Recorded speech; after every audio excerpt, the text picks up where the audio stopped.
नमस्कार साथियों, welcome back to my YouTube channel arts academy and arts वाला। So guys, आज हम डिस्कस करने वाले हैं उस टॉपिक पे जिसका नाम है संघवाद। हमारी जो क्लास 10th को लेकर के पॉलिटिकल साइंस की जो बुक है NCERT दी हुई RBSE की, उसमें जो सेकंड चैप्टर हम कवर कर रहे हैं, सीरीज़ लगातार चल रही है। फर्स्ट चैप्टर हमने कवर किया है, उसी के बाद अब हम सेकंड चैप्टर को कवर कर रहे हैं। फर्स्ट वीडियो मैंने आपको कल दी थी, कल मेरे यूट्यूब चैनल आपको मैंने प्रोवाइड करवाई है। अब सेकंड पार्ट हम लेकर के आए हैं संघवाद, जिसमें हम उन 3 टॉपिक पर डिस्कस करेंगे गाइज, जो बहुत महत्वपूर्ण होने वाले हैं इस चैप्टर में। और अगर आपने फर्स्ट वीडियो नहीं देखी है तो प्लीज़ उसको जा कर के पहले देखिए, फिर आप यहाँ पे आइए ताकि आपको और अच्छे से समझ में आए। और ये वीडियो इसलिए खास होने वाली है, मैं स्टार्टिंग से ही बोल रहा हूँ कि जो सेकंड पार्ट है उसमें बहुत चीज़ें ऐसी बताई गई है कि अगर आप अच्छे से उसको समझ नहीं सकेंगे तो आपको भी ये चैप्टर समझ में नहीं आएगा। इससे पहले वीडियो को स्टार्ट करते हैं, उससे पहले मैं आपको एक बता देता हूँ कि जो मैंने ये लाल कलर से लिखा है, जो रेड कलर से मैंने लिखा है, वो आपको पता होना चाहिए कि RBSE बोर्ड 2025 में यह चैप्टर आपको 5% नंबर देने वाला है। बिकॉज क्यों देने वाला है आपको पता है, ये चैप्टर है जो 4 नंबर का है। 4 नंबर मतलब अगर हम 80 नंबर की बात करें तो 80 नंबर से 4 नंबर हम करेंगे, परसेंटेज निकालेंगे तो हमें कितना परसेंटेज ये कवर कराएगा, 5%। इसलिए मैं आपको बोल रहा हूँ कि जो ये फेडरलिज्म वाला टॉपिक है, संघवाद का टॉपिक है, वो हमें इस जो परीक्षा में है, जो आने वाली बोर्ड की परीक्षा होगी, उसमें हमें 5% कवर कराएगा। तो गैस इसको देखिए ध्यान से, ये बहुत महत्वपूर्ण टॉपिक होने वाले हैं, जो ये 3 हैं। अब इस चैप्टर में, इस वीडियो में हम इन जो 3 टॉपिक इन पर डिस्कस करने वाले हैं। फर्स्ट हमारा टॉपिक रहेगा भारत में संघीय व्यवस्था। अब हम यहाँ पे क्या बात करेंगे, हम यहाँ पे बात करेंगे इंडिया के जो फेडरल सिस्टम है उस पर हम बात करेंगे। देखिए गाइस, कल जो मैंने आपको बताया था कि उसमें हमें 6 एग्जाम्पल दिए थे, 6 कंट्री के एग्जाम्पल। 3 एग्जाम्पल हमें वो दिए थे जहाँ पे 2 स्वतंत्र राष्ट्र मिलकर के एक इकाई का गठन करते हैं, जिसमें हमें 3 एग्जाम्पल दिए थे। वहीं हमें दूसरे 3 एग्जाम्पल दिए थे, जिसमें इंडिया का एग्जाम्पल दिया था, बेल्जियम का एग्जाम्पल दिया था, और एक कंट्री अलग से थी। वो 3 एग्जाम्पल अपने को दिए हुए थे। अब उसी सिलसिले में हम आगे बढ़ते हैं। हम इंडिया में आज बात करेंगे, इंडिया के सेंस में बात करेंगे। फिर हम क्या बात करेंगे, हम संघीय व्यवस्था कैसे चलती है, जो फेडरल सिस्टम है वो कैसे कार्य करता है, कैसे चलता है, प्रोसेस क्या है। फिर हम बात करेंगे भारत में विकेंद्रीकरण की, जो भारत में डिसेंट्रलाइजेशन की सिस्टम की व्यवस्था है, की गई है, वो किस प्रकार से की गई है, उसकी हम पूरी तरह से चर्चा करेंगे। तो इस वीडियो में अंत तक बने रहिए। अब वीडियो को स्टार्ट करते हैं। तो गाइज, यहाँ पे हम फर्स्ट टॉपिक पे डिस्कस करने वाले हैं। तो फर्स्ट टॉपिक हमारा क्या है, भारत में संघीय व्यवस्था। अब इंडिया में जो फेडरल सिस्टम है वो क्या तरीके से दिया हुआ है, इसमें फर्स्ट ऑफ ऑल हमने को दिया हुआ है जो पॉइंट है ऐतिहासिक कारण, जो हिस्टोरिकल रीजन दिए हुए इंडिया के, जिसमें हम बात करते हैं इंडिया की हिस्ट्री के ऊपर, इंडिया का जो इतिहास रहा है, जिसे हम औपनिवेशिक काल का इतिहास कहते हैं, या जब भारत स्वतंत्र हुआ था तब एक बहुत बड़े कारण से क्या हुआ, इंडिया और पाकिस्तान का क्या हो गया, विभाजन हो गया था। एक तरफ इंडिया था, एक तरफ पाकिस्तान था। 2 देशों का बनना सबसे बड़ी चुनौती भर था इंडिया के लिए।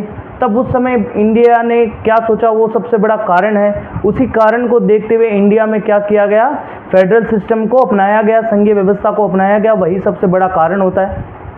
किसी भी देश में किसी व्यवस्था को अपनाना, उसका ऐतिहासिक कारण जान लोगे तब पता चलेगा कि वहाँ पे उस व्यवस्था को क्यों अपनाया गया था। उसी तरह इतिहास, जो भारत का इतिहास रहा है, ऐतिहासिक जो कारण रहा है, वो जानोगे तब पता चलेगा कि भारत में संघीय व्यवस्था को क्यों लागू किया गया इतने बड़े देश में। इसलिए अब आपको इसमें महत्वपूर्ण बात ये जाननी है कि केंद्र और राज्य के बीच जो अपने को विधायी अधिकार दिए जाते हैं, क्या दिए जाते हैं, केंद्र और राज्यों में कुछ दिए जाते हैं विधायी अधिकार। वो अधिकार कितने प्रकार में बांटे गए हैं, यहाँ पे फर्स्ट अपने को दिया हुआ है संघ सूची, सेंटर है, जहाँ पे संघ का मतलब ही है यहाँ पे केंद्र। राज्य सूची में क्या है, स्टेट की जो भी सूचियाँ बनाई गई है वो है। इसके अलावा समवर्ती सूची है जहाँ पे सेंटर और स्टेट दोनों क्या करते हैं, दोनों को समान अधिकार है, दोनों ही कानून बना सकते हैं। कानून बनाने का अधिकार किस किस सूची में किस किस को दिया गया है, जैसे संघीय सूची में किसको दिया हुआ है, सेंटर को दिया हुआ है। अब सेंटर में क्या है, ये सारे राष्ट्रीय महत्व के हैं। जब इंडिया की बात आए, इंडिया के लिए कोई कानून बनाने की बात आए, तब हम बात करते हैं सेंटर जो सूची है, लिस्ट दी हुई सेंटर सूची, सेंट्रल लिस्ट दी हुई है उसकी बात करें, जिसमें हम नेशनल इंपॉर्टेंस जो भी बातें आती है उनके लिए जो भी कानून बनाते हैं वो कौन बनाती है, सेंट्रल गवर्नमेंट बनाती है। उसके बाद में हम राज्य सूची की बात करते हैं, स्टेट लिस्ट की बात करते हैं, उसमें क्या आते हैं, जो लोकल इंपॉर्टेंस की बातें आती है जिसमें कानून बनाए जाते हैं वो इसमें आती है। इसके अलावा समवर्ती सूची में क्या आती है, जब साझा महत्व के दोनों तरफ से कानून बनाए जाते हैं, दोनों की सहमति पे कानून बनाए जाते हैं, वो यहाँ पे आता है। कौन कौन से हैं ये मैंने नहीं लिखे हैं, मैं दोबारा आपको रिपीट कर रहा हूँ, ये सारी चीज़ें एनसीईआरटी में दी हुई है। तो गाइस इस वीडियो को ध्यान से देखिए और आप अपने सेल्फ नोट्स बनाइए। अगर नहीं मिलते हैं तो आप मेरे टेलीग्राम पे जाकर के वहाँ पे आप नोट्स देख सकते हैं, आप वहाँ से बना सकते हैं या आप साथ में भी इसमें बना सकते हैं, कोई दिक्कत नहीं होगी।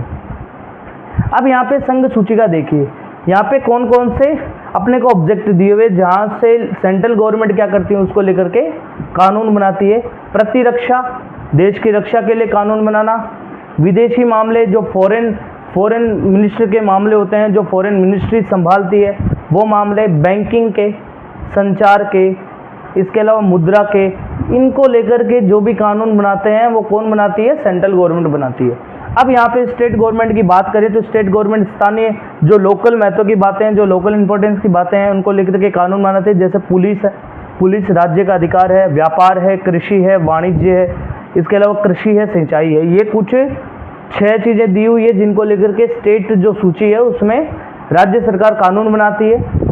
इसके अलावा समवर्ती सूची में क्या है, शिक्षा आता है, एजुकेशन आता है, वन आता है, फॉरेस्ट डिपार्टमेंट है, मजदूर संघ है जो लेबर यूनियन है, उसके बारे में विवाह को लेकर के, मैरिज को लेकर के जो भी कानून बनते उन्हें सेंटर और स्टेट गवर्नमेंट दोनों मिलकर के बना सकती है या दोनों में से कोई भी एक बना सकती है।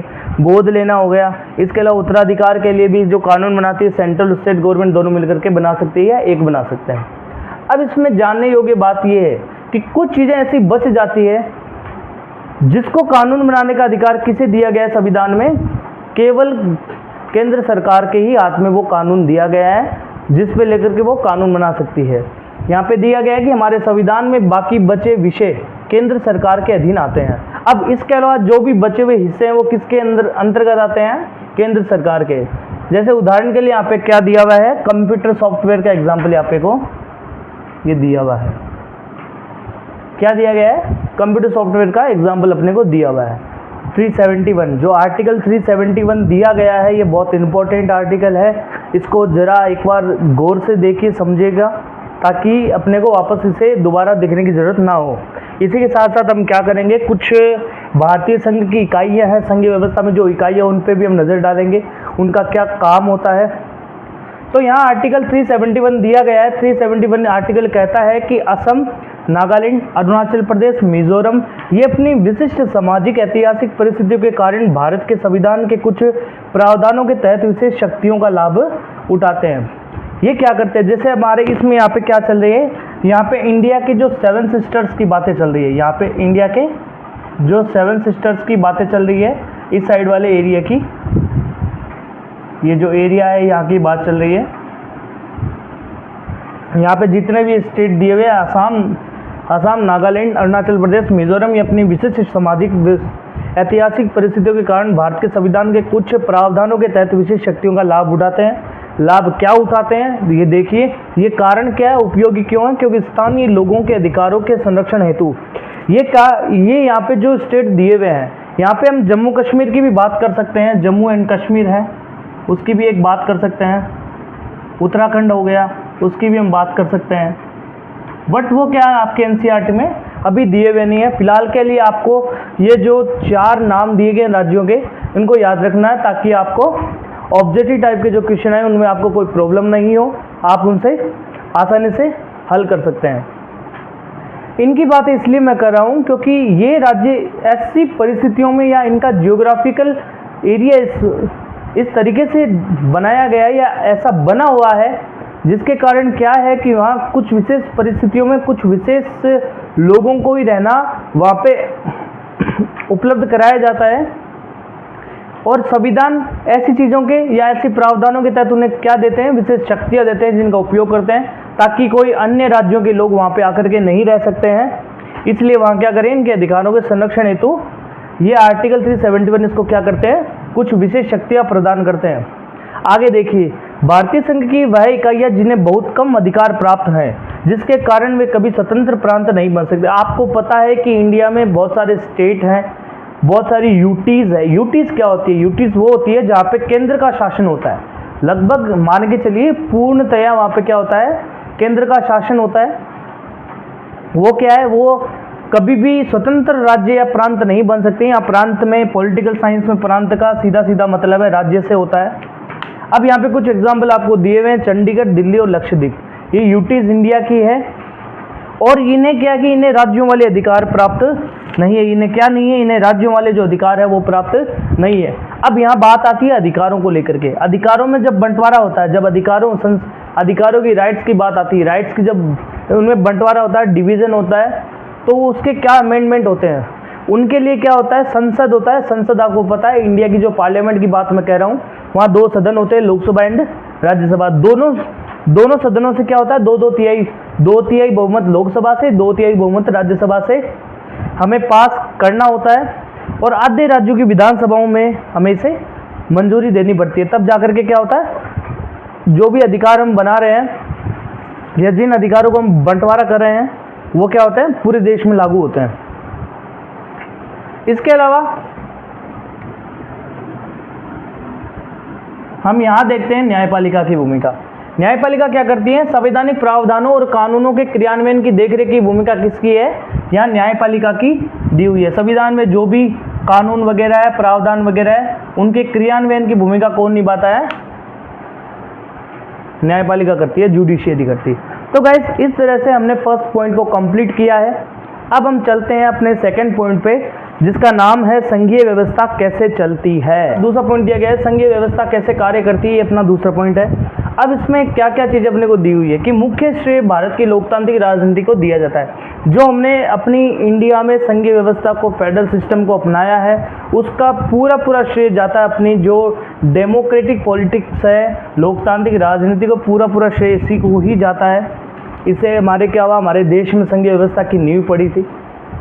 अब यहाँ फर्स्ट पॉइंट इसका दिया हुआ है, जिसको मैंने इसको सब एडिंग कर लिया है। दूसरा पॉइंट है इसका 2.1 है। फर्स्ट टॉपिक इसमें दिया गया है भाषाई राज्य। अब देखिए, भाषाई राज्य भारत में गठन करना इसका एक बहुत बड़ा कठिन कार्य था। सबसे कठिन परीक्षा थी ये कि भाषाई तौर पे किसी राज्य का गठन किया जाए, ये भारत में लगभग नामुमकिन सा था। सबसे बड़ी कठिन परीक्षा थी। अभी इसी जर्नी को अगर देखते तो 1947 से लेकर 2019 की जो यात्रा है इंडिया की, जो इंडिपेंडेंस से लेकर के, जो औपनिवेशिक काल से लेकर के इंडिया के जो अभी वर्तमान 2019, जैसे अभी 2025 चल रहा है, 2019 तक की यात्रा की बात करता हूँ, तो ये बहुत सारी चीज़ें अपने को देखने को मिलती है भाषाई राज्य के तौर पे। फिर नए राज्यों को गठन बनाने के लिए 1950 के दशक में भारत के कई पुराने राज्यों की सीमाएं बदली गई कि नए राज्यों का गठन करना था, परंतु उसके लिए क्या किया गया, 1950 के दशक में भारत के कई पुराने राज्यों की सीमाएं बदली गई 1950 के दशक में। फिर क्या हुआ, अन्य राज्यों का गठन किया गया। उसमें क्या दिया गया कि अन्य राज्यों का गठन किस प्रकार किया गया, संस्कृति के आधार पर, भूगोल के आधार पर और जातीयता के आधार पर, कल्चर के आधार पर। एक एग्जाम्पल अपने को दिया गया झारखंड, दूसरा एग्जाम्पल अपने को भूगोल के आधार पर दिया गया उत्तराखंड, फिर तीसरा एग्जाम्पल अपने को नागालैंड दिया गया है। ये कुछ याद रखना है, ओके, इंपॉर्टेंट है गाइस ये, क्योंकि अभी मैं बोल रहा हूँ आपके एनसीईआरटी में आपको दिया हुआ है ये, तो ये इंपॉर्टेंट वैसे भी हो जाता है। फिर अपने को इसमें दिया गया भाषावार राज्य बनाने से देश ज़्यादा एकीकृत होगा और मजबूत होगा, और इससे प्रशासन और सुविधाजनक हो गया। कि भाषावार राज्य बनाने से क्या होगा, देश ज़्यादा एकीकृत होगा, और उससे एकीकृत होगा तो वो मजबूत भी होगा, प्रशासन में ज़्यादा सुविधाजनक रहेगा।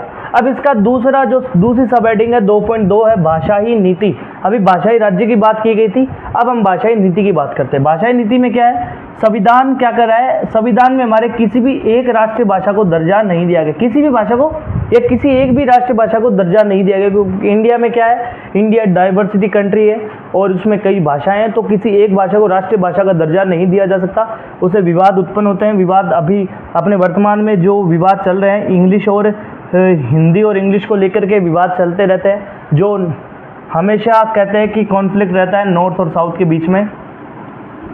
ये जो इंडिया के नॉर्थ स्टेट्स और साउथ स्टेट में हमेशा ये विवाद की स्थिति रहती है हिंदी इंग्लिश को लेकर के। फिर क्या है, हिंदी को राजभाषा माना गया, हिंदी को केवल राजभाषा माना गया बिकॉज यहाँ पे क्या है, इंडिया की पूरी 40% आबादी है, वो इसकी लोगों की भाषा है हिंदी, 40% लोगों की क्या है, भाषा हिंदी है। फिर क्या हुआ, अन्य भाषाओं के संरक्षण के उपाय करने थे, तो उसके उपाय क्या किए गए, अन्य जो 22 भाषाएं थी उनको क्या कर दिया गया, अनरिजर्व्ड लैंग्वेज घोषित कर दिया गया, अनुसूचित घोषित किया गया, भाषा का दर्जा दिया गया। तो आपको पता होना चाहिए कि हमारे संविधान में कितनी अनुसूचित भाषाएं हैं, हमारे संविधान में टोटल 22 भाषाएं हैं अनुसूचित। ओके गाइस, ये 2 पॉइंट अपने पास में है। जो सेकेंड पॉइंट अपना चल रहा है उसी की सब हेडिंग का 2.3 पॉइंट चल रहा है, जिसमें ये पॉइंट क्या है, केंद्र और राज्य का संबंध। अब हम क्या कर रहे हैं, रिलेशनशिप पढ़ रहे हैं, जिसमें हम सेंटर के बारे में और स्टेट के रिलेशनशिप के बारे में पढ़ेंगे। अब आप यहाँ पे देखिए गाइस, ऐतिहासिक पृष्ठभूमि का मतलब यहाँ पे सीधा सीधा क्या है। हमें पता है कि जब इंडिया इंडिपेंडेंट हुआ था, जब इंडिया स्वतंत्र हुआ था, तब इंडिया में जो गवर्नमेंट थी केंद्र में व राज्य में, दोनों में लगभग इनकी सरकारें थी। तो कहा जाता था कि वहाँ पे संघीय व्यवस्था का कोई मतलब नहीं है। वहाँ पे बहुत सालों तक इंदिरा गांधी ने राज किया था, कितने सालों तक इंदिरा गांधी प्रधानमंत्री रही थी, और उन्होंने अपनी शक्तियों का क्या किया था, दुरुपयोग किया था। और फिर क्या हुआ, 1990 का दशक आया था, उसमें क्या हुआ कि कई क्षेत्रीय दलों का उदय हुआ था। जब इंडिया में पहली बार गैर कांग्रेसी सरकार बनी थी, जब कांग्रेस की सरकार थी पहले, जब इंडिया स्वतंत्र हुआ था, फिर 1990 के बाद में जब गैर कांग्रेसी सरकार बनी थी इंडिया में, तब कई क्षेत्र दलों का उदय हुआ था।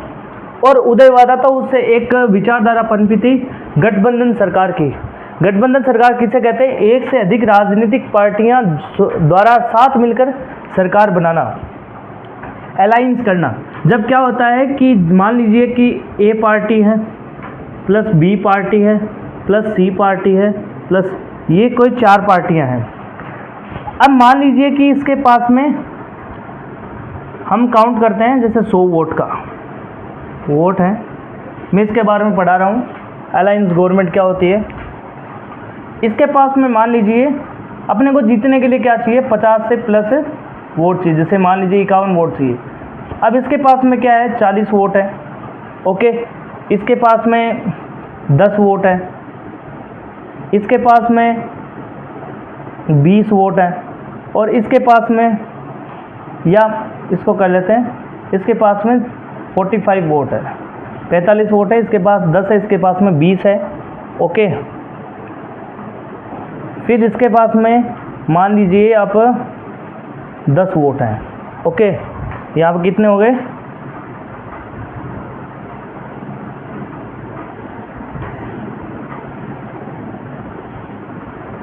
ये 30, 40 और 80 हो गया, 85 और 15 वोट हो रहा अभी। या मान लीजिए इसके पास 15 वोट हैं, इसके पास 15 है, तो ये 50 हो गए। और इसके पास में जैसे मान लीजिए 30 और 5 वोट हो रहा है। ओके, ये कुछ ऐसे इनको क्या किया है इन्होंने, वोटिंग में इतने इनको वोट मिले हैं, जब चुनाव में इनको वोट मिले हैं। तो अब क्या चाहिए, इन्हें केवल 6 सीटें और चाहिए। तो ये क्या करेंगे, ये अलाइंस करेंगे इनके साथ में या इनके साथ में, इनको साथ में अलाइंस करेंगे। उसी को फिर अलाइंस करके क्या करवाएंगे, ये गठ बनाएंगे, गठजोड़ बनाएंगे, गठजोड़ जिसे कहते हैं। ये सब साथ में आएंगे, ऐसे साथ में आएंगे। तो उसी साथ में आने के बाद में क्या करेंगे, सरकार बनाएंगे, तो उसी को गठबंधन सरकार कहते हैं। ओके गाइस, फिर अब देखते हैं 2.4, इसी का पॉइंट है। इसमें क्या है, भारत में भाषाई विविधता कैसी है, ये ध्यान रख लेना, इसमें कुछ महत्वपूर्ण आंकड़े दिए हुए हैं जो आपके एनसीईआरटी में भी हैं, तो आपको ये ध्यान रखना है। अब ये आंकड़े क्या दिए गए कि 2011 में हमने केवल मतलब 1300 से ज़्यादा मातृभाषाओं को क्या किया था, दर्ज किया था। उनमें से 121 जो प्रमुख भाषाएं थी, 121 भाषाएं क्या थी, इनको प्रमुख भाषाओं का दर्जा दिया गया।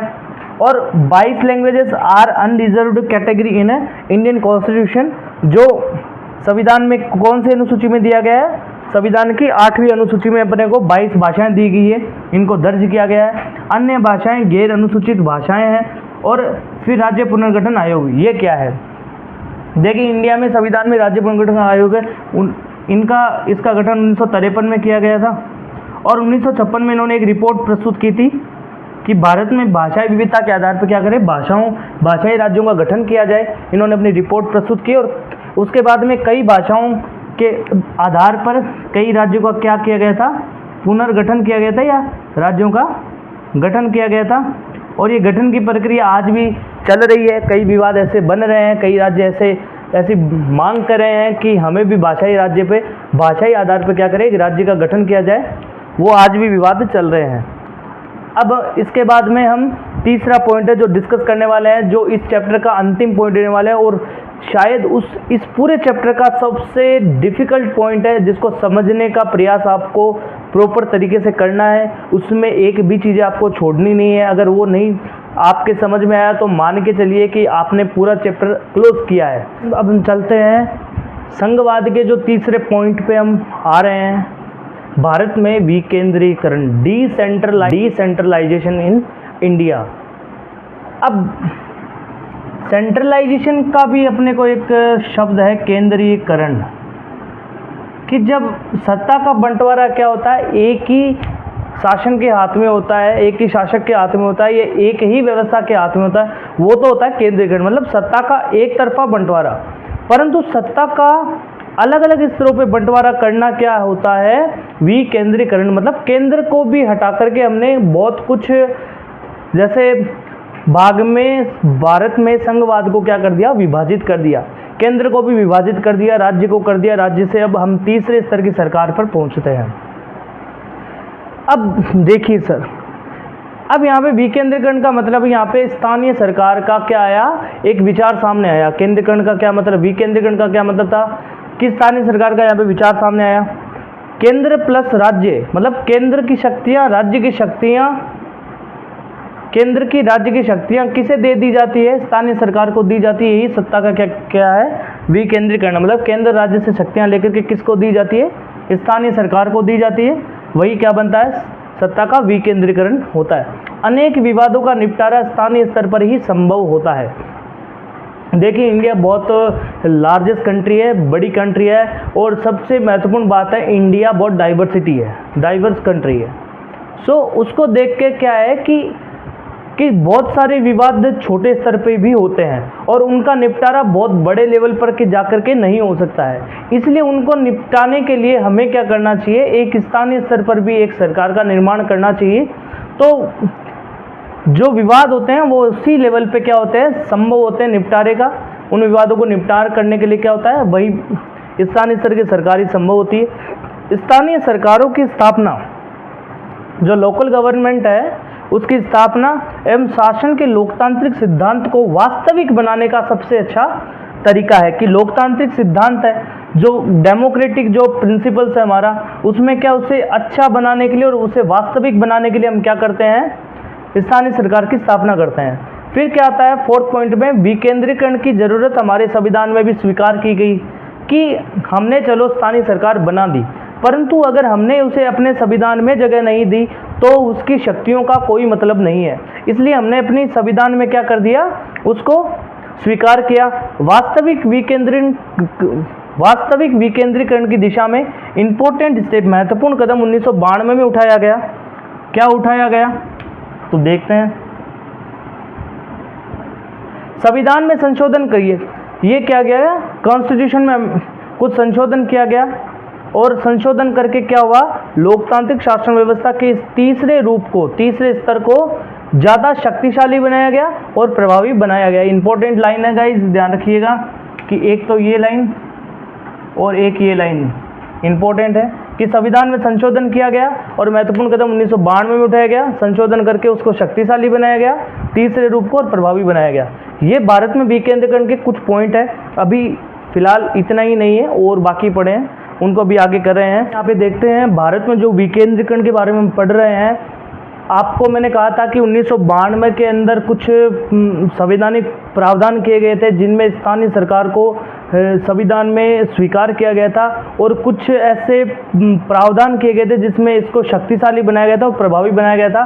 कुछ पहला है स्थानीय स्वशासी निकायों के चुनाव कराना बाध्यता कर दिया गया कि अब क्या कर दिया इंडिया में जो स्वशासी निकाय हैं, जो स्थानीय सरकार के जो चुनाव है उनको कराना क्या कर दिया था, बाध्य कर दिया। सेकंड, इसमें दिया गया चुनावी सदस्यों और पदाधिकारियों, जो चुनाव में सदस्य खड़े होते हैं वो और जो चुनाव संपन्न कराते हैं वो अधिकारी के पदों पर SC और ST, एक तो अनुसूचित जाति जनजाति और पिछड़ी जातियों के लिए सीटें क्या करने की है, आरक्षित कर दी गई है।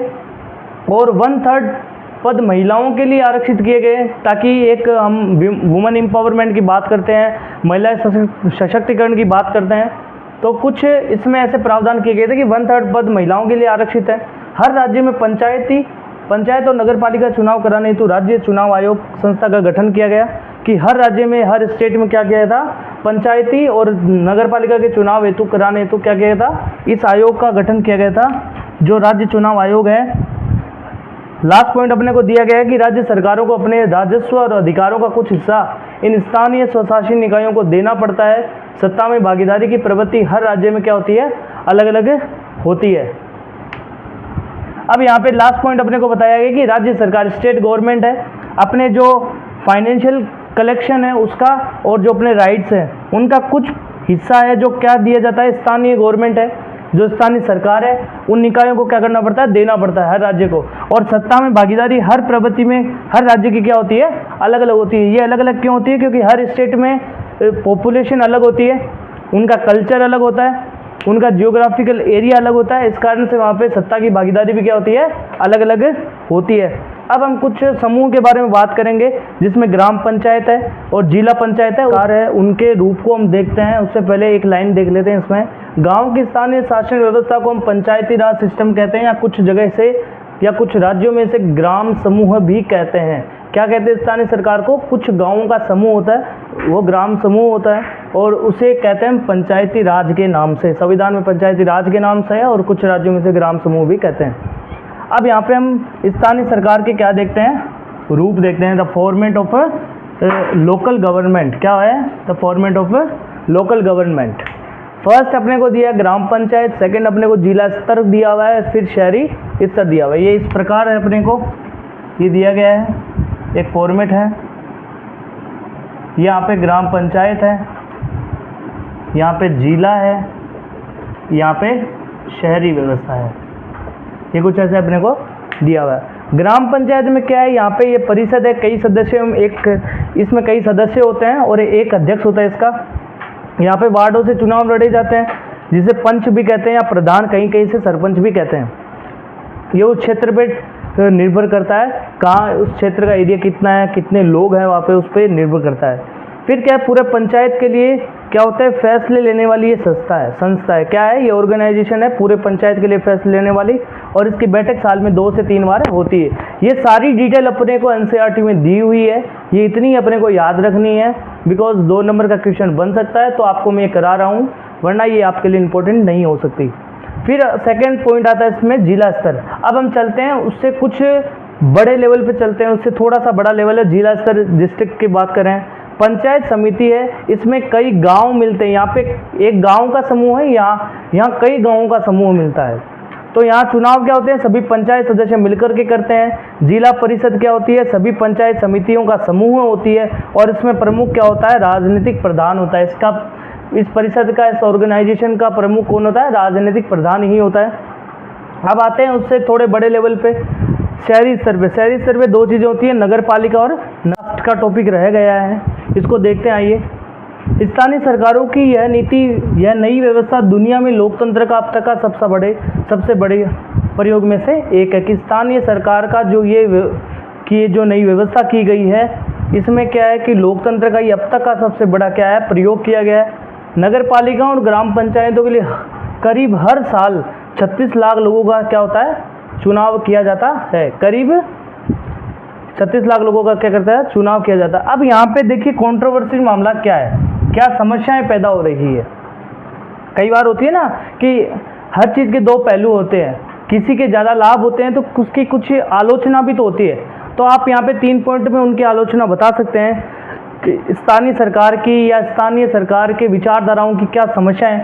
पहली समस्या ये है कि ग्राम सभाओं की जो एक साल में 2 से 3 बार बैठकें होती है वो नियमित रूप से नहीं होती। सेकंड है, अधिकांश राज्य सरकारों ने स्थानीय सरकार को क्या किए पर्याप्त अधिकार नहीं दिए हैं। हम स्वशासन की आदर्श स्थिति से इस प्रकार के हम काफ़ी अभी तक दूर हैं। अभी हम स्वशासन की आदर्श स्थिति पर नहीं पहुंचे हैं, हम इससे काफ़ी दूर हैं। अब यहाँ पे लास्ट ईयर जो बोर्ड के क्वेश्चन पूछे गए थे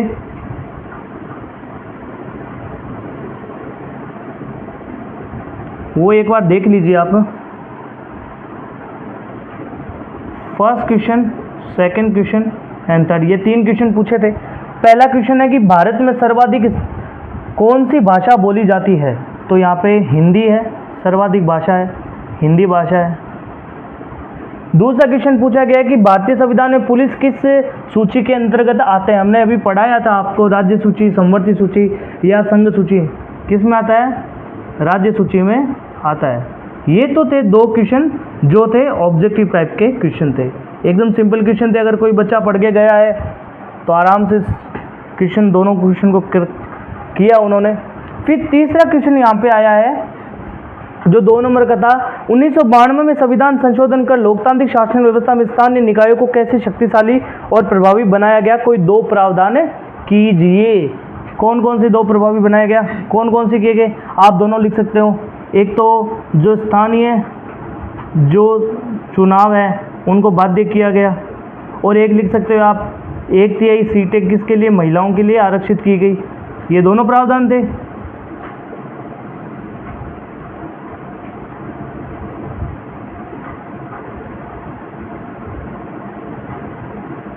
तो ये तीनों एग्जाम्पल, ये जो तीनों आंसर मैंने लिख दिए, क्या था इसमें कुछ नहीं है। अगर कोई बच्चा आराम से पढ़ के गया है तो वो क्या हो सकता है कि आराम से इन तीनों प्रश्नों को करके गया, अगर अच्छे से वो कंप्लीट इस चैप्टर को करके गया।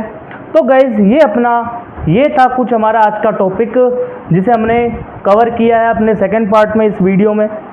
तो अब मैं आपको बता रहा हूँ कल की जो डेट है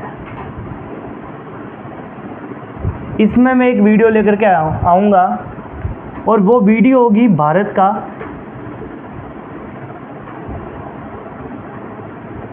मानचित्र। ये वीडियो इसलिए लेकर के आऊँगा, आपको पता है कि हर साल आरबीएसई बोर्ड 4 नंबर के क्वेश्चन या 4 नंबर के सवाल इससे पूछती है भारत के मैप से।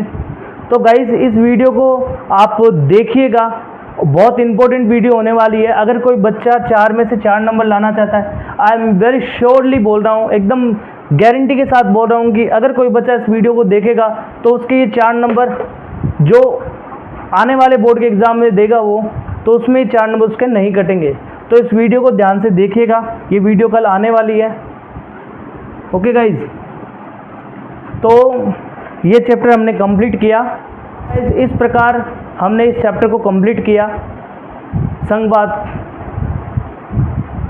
तो गाइज हमने संघवाद वाले चैप्टर को कंप्लीट किया, और आगे आने वाले वीडियो में हम इसी तरह पॉलिटिकल साइंस की सीरीज चलाने वाले हैं।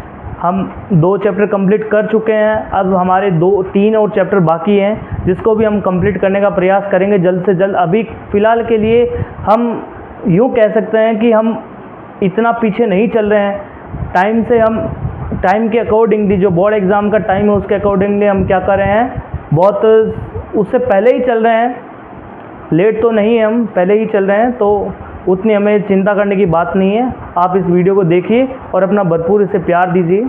धन्यवाद।